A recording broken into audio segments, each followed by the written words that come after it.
तर नमस्कार मित्रांनो, ठरलं तर मग या मालिकेच्या आजच्या भागात सुरुवातीला मधुभाऊंनी सायलीला तंबी दिल्यामुळे ती घराबाहेर पडू शकत नसते. पण सायली दिसत नसल्यामुळे अर्जुन बाहेर कासावीस झालेला असतो. अर्जुन तिथल्याच एका लहान मुलाला बोलवतो आणि त्याच्याकडे वही पेन्सिल मागून त्यावर सायलीसाठी पत्र लिहितो. हे सगळं कुसुमताई बघत असते आणि ती त्याची मजा बघत घ्यायची ठरवते.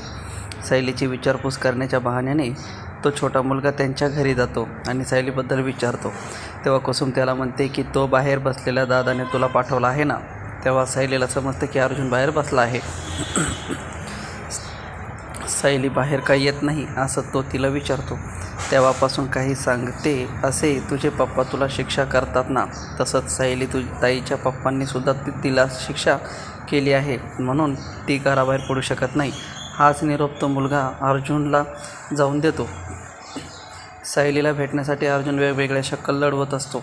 तर दुसरीकडे प्रियाची नाटकं सुरूच असतात. आपण किती बिचारे आहोत, आपल्यावर किती अन्याय होतोय, आपण अर्जुनसाठी किती काय करतोय, तरी तो आपल्याशी कसा वागतोय हे येथील घरच्यांना मनात ठासून देत असते.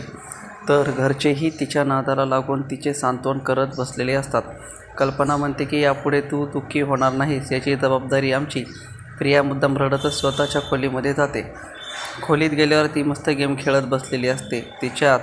तितक्यात तिच्या पाठीमागून अस्मिता येते. अस्मिता येण्याची चाहूल लागताच प्रिया पाण्याच्या ग्लासमधलं पाणी डोळ्याला लावून खोटं रडण्याचं नाटक करते. अस्मिता तिला धीर देते असते.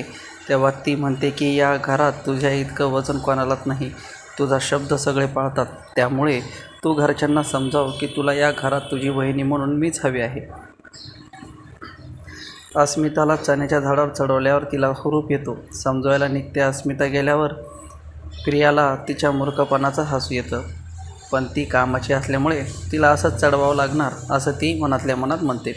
दुसरीकडे अर्जुन भाजीवाल्याकडची सगळी भाजी विकत घेऊन त्याच्या टोपलीमध्ये सायलीसाठी पत्र ठेवतो आणि ती टोपली सायलीकडे पोहोचवायला सांगतो. अर्जुनने ते दुप्पट पैसे दिल्यामुळे भाजीवालासुद्धा त्याचं काम करायला तयार होतो आणि तो ती टोपली सायलीकडे पोहोचवतो.